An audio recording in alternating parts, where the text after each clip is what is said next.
We are picking up where we left off with Tommy Oesch from Swisslane Farms. He was talking about how he and his partners worked through the process of transitioning ownership, management, and leadership from the senior generation to their current generation. And at the end of our last episode, Tommy acknowledged that he had made some painful mistakes, and you are about to find out the most painful mistake that he made and what he learned from it and how it helped him and his partners to up their advisory team and surround themselves with people who could help them outline their goals and get there further faster. Right here today on the Uplevel Dairy Podcast. I'm Peggy Coffeen, and it's my mission to bring you the conversations that will uplevel your skill set and your mindset so you can be a top performer in the dairy farming business. If you'd like a little backstory behind these conversations at Swisslane Farms, make sure to check out the links in our show notes to some of our past episodes where Tommy has joined us to tell us about the 7,000 cows and 7-year vision and more. It doesn't matter how good your education is. When you are responsible for all of the decisions, you have to live with the consequences of your decisions. And some of those were pretty painful because we made some big mistakes in hindsight. But I don't know how you avoid that, right? There's only one way to avoid that, and that's to not transition. So when you talk about making mistakes and really having the freedom to make mistakes, right? Like having the permission and the ability to make mistakes, that speaks to the fact that you were stepping into more decision making. Because if you weren't making decisions, you're not the one that's making the big mistakes, right? And that's okay. That's how you learn. I'll share a pretty big kind of, and it gets a little bit into another topic, but who you're going to work with from a consulting standpoint, because not every consultant is a fit that was a fit with your dad. And one of the big mistakes that we made, and it was mostly on me, I fancied myself a nutritionist after working in the nutrition business for 6 years. And so I was pretty adamant that I was going to do our nutrition. Well, that passed me up so fast when I left the day-to-day and went into day-to-day management, and I hung on to it for way too long, and it cost us a ton of money. I should have let go of that thing. Like, probably should have never even tried it, to be honest with you. But it was a really painful lesson to learn. The pros at that do it every day, like, you can't manage dairy and be a nutrition pro. Not at the scale we were at. I know some people manage it, but I certainly could not. I couldn't go do all, at the time I was doing a lot of the herd work, and yeah, that was a huge mistake that we made. And it falls largely on me because I think my partners wanted to move on from my expertise way sooner than I was willing to let it go. It was hard, but I still look back and I can see where GPS took over from what I was doing, and the escalation in our performance was pretty staggering. And I still look back at that and I'm just like, what an idiot. What was I thinking? So would this be maybe an example of learning, like, first of all, what you hold on to and what you let go of as you take on more responsibility? Like, is that kind of how it worked out? That's a really nice way to put it. You cannot be an expert at too many things when you're managing a business. As far as, you can't be your own consultant. That just doesn't work. That's a good way to put it. And I think that's something that will resonate with other people too, right? Sometimes we have to recognize our own limitations, where we become the bottleneck or we become the greatest risk to our business because of the things that we are doing or not letting go of.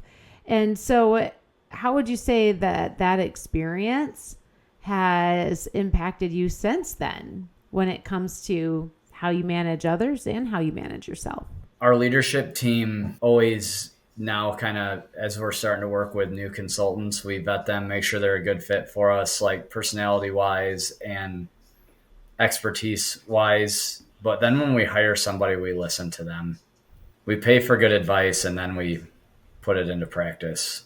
So when you talk about those advisors that you surround yourselves with and allowing them to do what they're good at and trust them, how many seats around the table are the same now as they were when your older generation were the ones in the key management and ownership roles? It's interesting. My dad and uncles did a pretty good job with team meetings. I feel like they were kind of ahead of their time having the team meeting. I can remember when that all kind of started, when you had the repro specialist, you had the nutritionist, you had the vet, you had the financial consultant, and then the herdsman and the feeder, and then the ownership and the leadership all sitting around the table going through the performance of the dairy I can't remember if they did it quarterly or semi-annually. And I remember being in those meetings. They had made a lot of really good decisions in those team meetings and got every buy-in from everybody. But as I think about who was around the table back then, and I still have a really good relationship with some of those people, but none of them work for us anymore. It's just our business has changed and we've needed different help. And so I think that those people were all instrumental in getting our business to be what it is. The things that got you where you are today are probably not the things that are going to get you where you're going to be tomorrow, right? Like, we've had a lot of really good help along the way, and I don't ever want to discredit any of the people that have been really instrumental in, because a lot of those people that were around that table at the time were really instrumental in my career, right? Like, they helped me find a job off the dairy. They helped me come back to the dairy. There was a lot of really critical people sitting around that table that are not anymore, but that doesn't mean they weren't instrumental in our business at the time. They served the needs at the time, but maybe not to take to the next level. And I think what comes up as you talk about that, Tommy, is you have to be really clear on where you're going to know if those people at the table can get you there.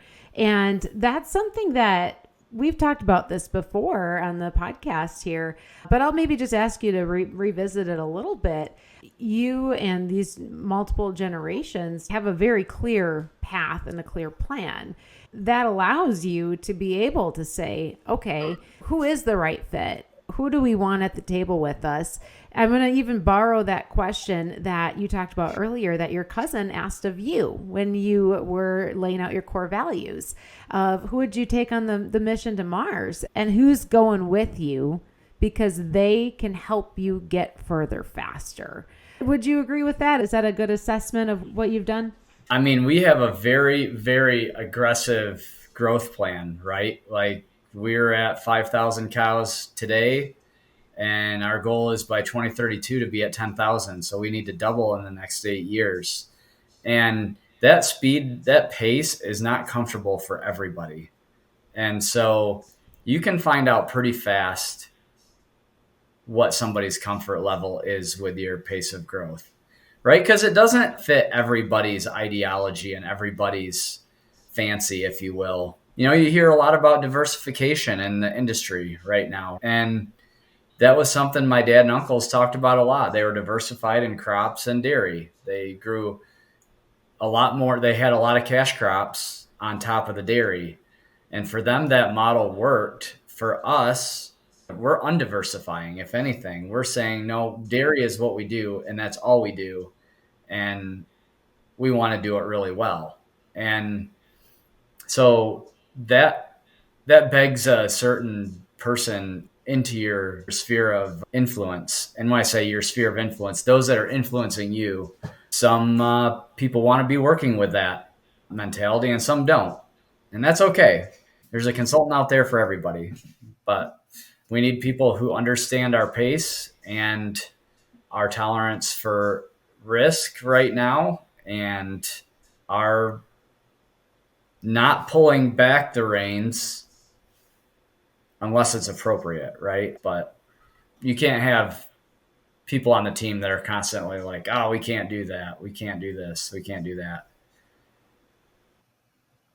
Can't die in the poorhouse. That's what my dad said. Oh, that is a highly quotable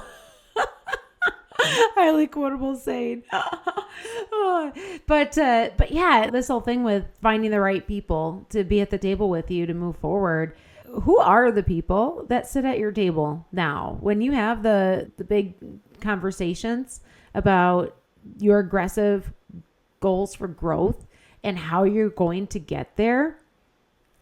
Who's at the table? Who are you listening to? We're listening to our CPA, who's kind of always giving us a gauge on business equity and all that. For years, we worked with Steve Bodart from Compeer, and he helped us in a lot of ways get to where we're at. He always understood where we were going and what we were doing. And then GPS, they really are maybe one of the most influential seats at the table. They just really do a nice job understanding what we're trying to accomplish and supporting us in that. They do an awesome job.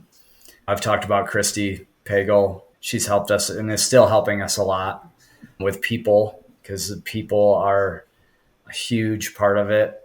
We have a EOS implementer that we work with, Barb, that does a really nice job helping us get through our quarterly strategy meetings. We have a vet that understands, Rochelle Beneke and her crew understands our model and does a nice job there.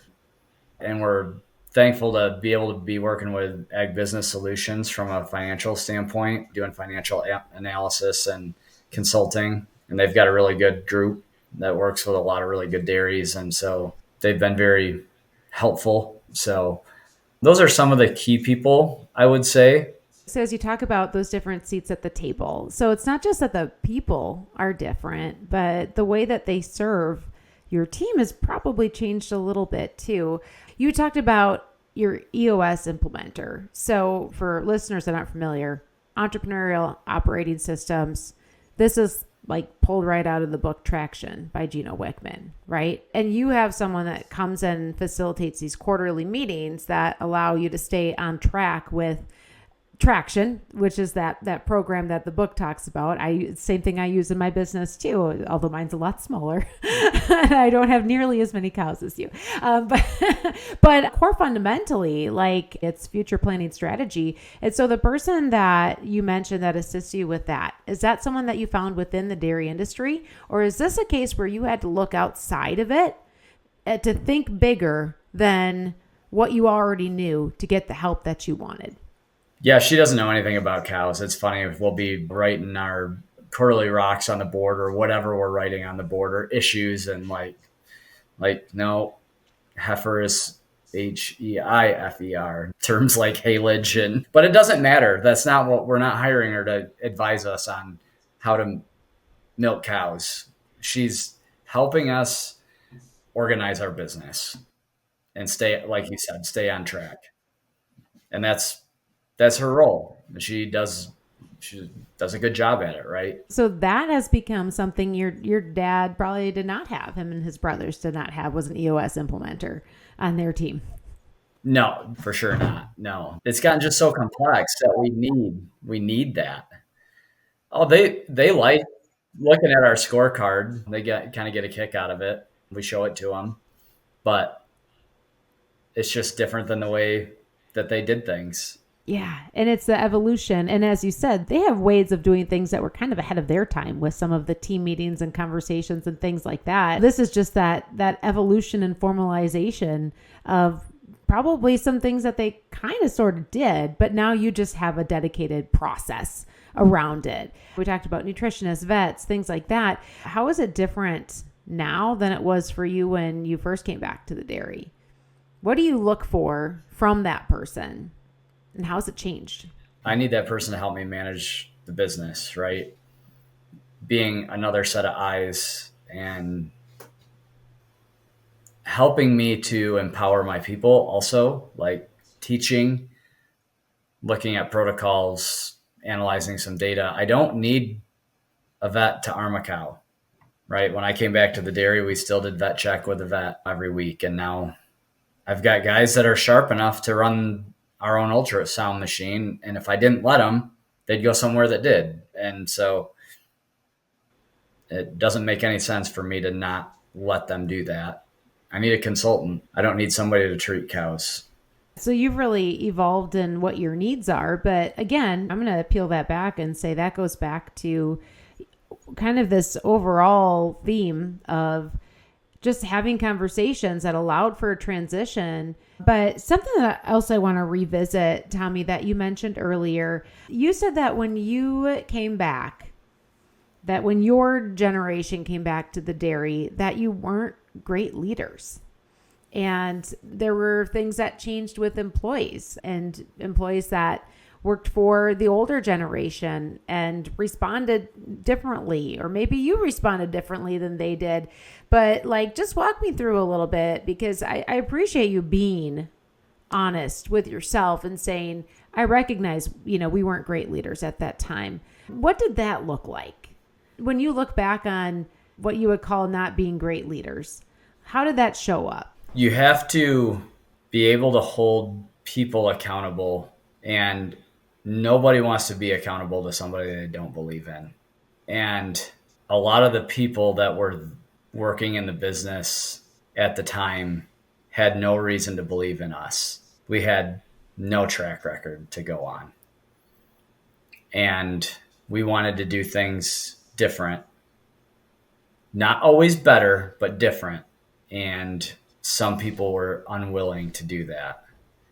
And probably our tactics to try to get them to do that were not always wise.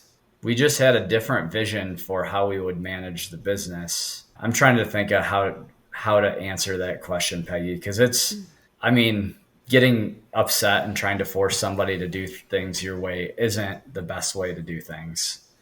And probably some of that, not probably, some of that was sometimes the strategy, right? Not communicating well. You have to communicate really, really well with people and be really upfront with expectations. But you have to be the one that is able to set the expectation too. And sometimes for a couple of years there was competing expectations between the generations. And the one thing that we did find, and I think I've said this before when talking to you, we found that it is okay for the generations to kind of be at odds against each other, but not within the generation. Our generation has to stay very aligned on the direction that we're going and what we're doing in our strategy, right? So it's okay for us to be at odds with the senior generation as long as we are fully aligned with each other and within our own generation.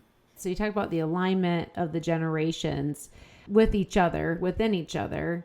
But then prior to that, you also talked about being someone that the employees and the teams could believe in, so that they would want to do the things that were asked of them and required of them and be accountable. But you identified that key part was being someone they could believe in first. These are things that you didn't learn at college. Most people don't. Like, you don't know until you're in it. You don't know until you look back. We probably tried for too long with some people to get them to believe in us. Honestly, there were some people that we should have parted ways with sooner. You need to have a process, right? You need to have a process of setting an expectation, and when there's not performance, you have to take action, and you have to move through a process of commitment and engagement and all those things. If they're unwilling to work with you, you have to be willing to take the next step and say, this isn't working out. We're going to do corrective action. We're going to change position. we're going to do these other things. But you have to have a process for that. We had no process for a long time. And that's what I mean by poor leadership. I think you guys are being hard on yourselves, right? Like poor leadership is like you're doing what so many other people do. You are doing your best with what you know and with the information that you have from your own experiences. It's just that it didn't work anymore. And you had to find a way to make something that worked. And going back to that piece of what you said, like getting people to believe in you and your generation, what was effective? Like, what would you say were the good things that you did that led to the desired result of engagement, retention, loyalty? I think the first thing was probably doing reviews, annual reviews. Because I remember the first year I did those, I did every annual review that year, and I did them all on a legal pad. And I didn't really I had kind of an outline, like, what do you like about working here? What do you don't like? What could improve? Where do you see yourself in 5 years? Just asking questions like that. And now it's really more formalized. It's through our payroll system. Each employee can rate themselves. Their supervisor can rate them. It's just a really good opportunity to communicate with people about issues and then just doing a lot of we started at the management level with personality profiles and doing all the things that using all these tools to understand what people's strengths are, making sure that sometimes you have a really good person that's just in a bad role. I think it's using those tools to figure out what people's strengths are, make sure they're the right person in the right seat.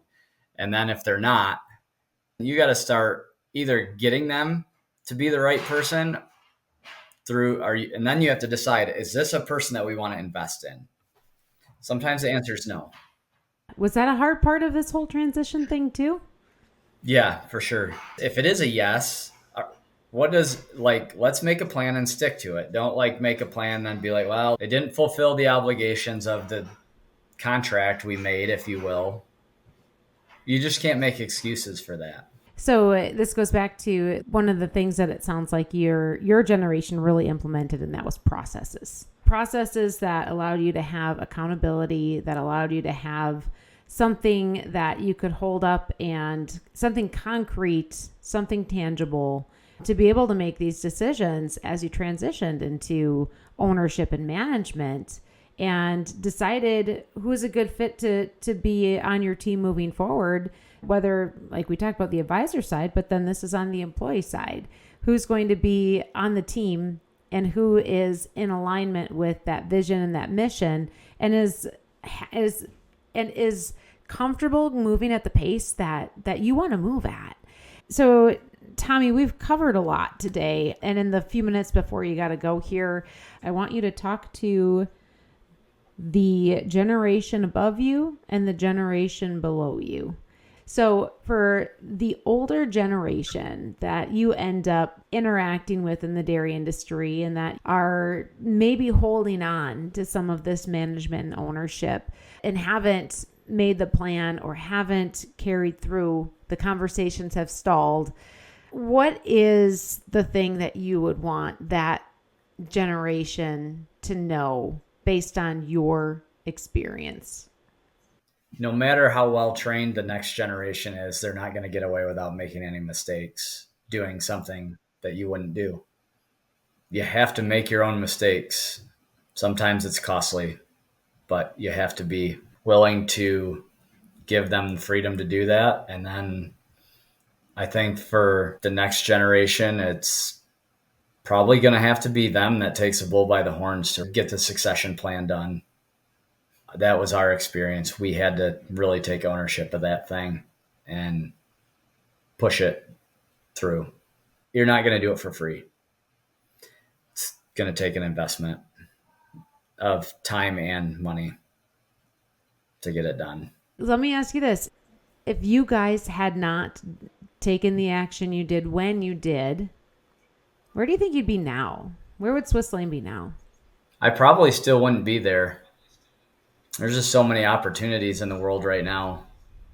And there's been a lot of times I didn't feel like it was moving fast enough for me, but I feel like it has moved at an appropriate pace, even though I'm usually the antsy one to be on to the next step. And how many years did it take to actually have something inked? Well, having something inked took a couple years, but then for me, it's been just in the last 2 years to feel like I've actually have meaningful ownership in the dairy, be honest with you.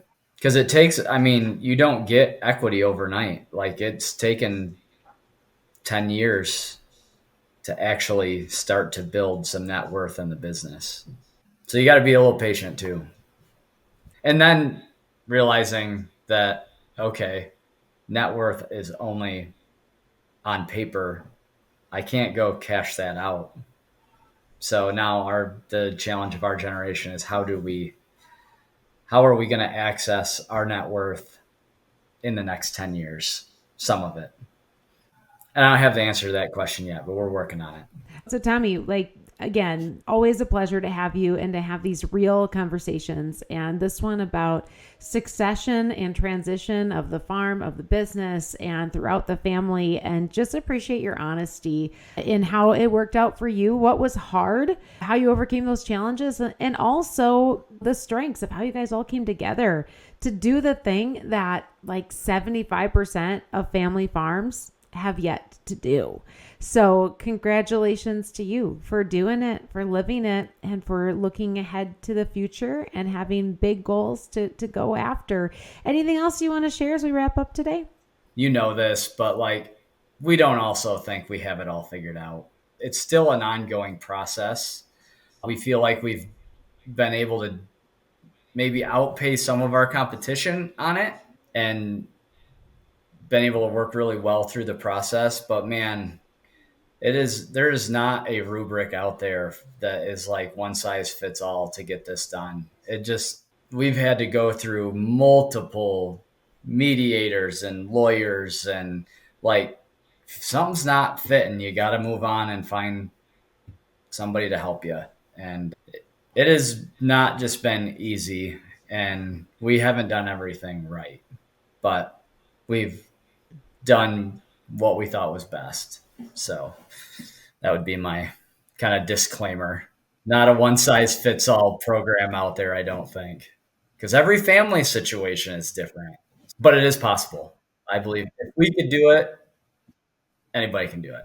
On that note, Tommy, thanks again for jumping on with us and for just sharing the real stuff about how this went, and also this is a success story of a plan that was finished as an action and is moving forward and moving at the speed at which Swisslane wants to grow and continue to grow. And we've got some awesome podcasts in our feed at Uplevel Dairy with some of these previous conversations that you and I have had, Tommy, and I'll make sure that there's links to those in our show notes for some of the listeners that want to go back and dig into some of the stories that we've had and the conversations we've had leading up to this one. And I think they all kind of hit a little bit different note, but also hit dairy producers in a real place of where they're at and where they're going and how they can get there too. And so thank you so much for jumping on with me, Tommy. It's always an honor to be here with you, Peggy. Thanks for having me. Look forward to the next one. You just heard from Tommy Oesch at Swisslane Farms as we continued in the conversation about the transition of ownership, management, and leadership from the senior generation to the current generation in their partnership. Perhaps this conversation hit home for you, and if it did, it's because so many dairy farm families are struggling with how to do this, of what steps to take, of how to take action, and how to keep the process moving along. I hope you were able to pick up a few things from what Tommy has shared about how surrounding themselves with the right people, not just to usher through the transition process, but also to be around the table surrounding he and his partners in the direction that they want to go to help make sure they get where they want to be. And it all started with having that vision. Surround themselves with the people that can get them where they want to be. Check the links in the show notes to find previous episodes where Tommy has joined us here on the Uplevel Dairy Podcast. And take a moment to head over to upleveldairy.com where you can sign up to receive every new podcast right in your inbox. Join the Uplevel Dairy community, which subscribes you to our email list. And that makes sure that every time a new episode drops, you're the first to know. I'm Peggy Coffeen, and thank you for listening to the Uplevel Dairy Podcast.